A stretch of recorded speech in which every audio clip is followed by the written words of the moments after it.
তে এৰ প্ৰথম প্ৰশ্নটো আছে ম্যাগনেসিয়াম ফিটাৰডাল জ্বলালে ই উজ্জ্বল বগা শিখাৰে জ্বলি বগা পাউডাৰত পৰিণত হয়। এই বগা পাউডাৰখিনি ৰাসায়নিক সংকেত হ'ল।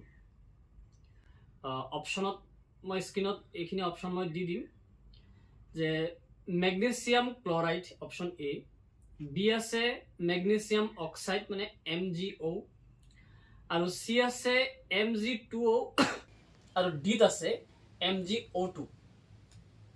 এতিয়া প্ৰশ্নটো বুজি পাইছা নাই যে মেগনেছিয়াম জ্বলালে তাত এটা বগা পাউডাৰ উৎপন্ন হয়। সেই বগা পাউডাৰটো কিহৰ হয়? Magnesium oxide. আৰু মেগনেছিয়াম অক্সাইডৰ সংকেতটো কি হ'ব? MgO। গতিকে শুদ্ধ উত্তৰটো বি নম্বৰটো শুদ্ধ উত্তৰ হ'ব।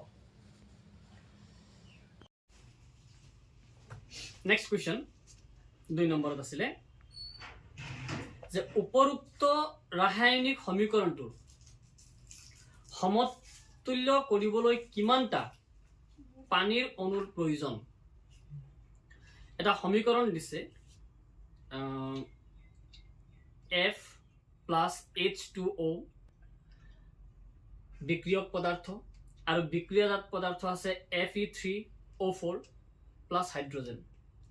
ইয়াক যদি আমি সন্তুলন কৰো তেনেহলে ইয়াত পানীৰ অণু কিমানটা হ'ব?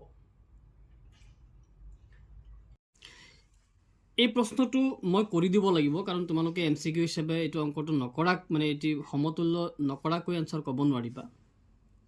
সেইকাৰণে মই কৰি দিছোঁ বাৰু যে আমি যদি ইয়াক সন্তুলন কৰোঁ তেতিয়া কি পাম? তে আইৰণ ইয়াত আছে এটা, হেফালে আছে 3টা।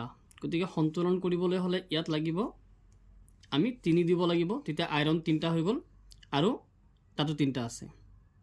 তাৰপিছত আমি যদি চাওঁ হাইড্ৰোজেন যদি আমি চাওঁ ইয়াত 2টা তাত 2টা মিলি আছে বাৰু, কিন্তু অক্সিজেন ইয়াত আছে কেইটা? 4টা আছে।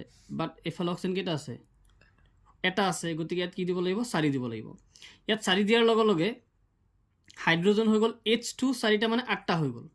হেফালে হাইড্ৰোজেন আছে 2টা, গতিকে ইয়াতো কিমান দিব লাগিব? 4 দিব লাগিব। গতিকে আমাক অপশ্যন যেটো সুধিছিলে পানীৰ অণু কিমানটা, তাৰ মানে পানীৰ অণু আমি কেইটা পালো? 4টা পানীৰ অণু পালো। ঠিক আছে।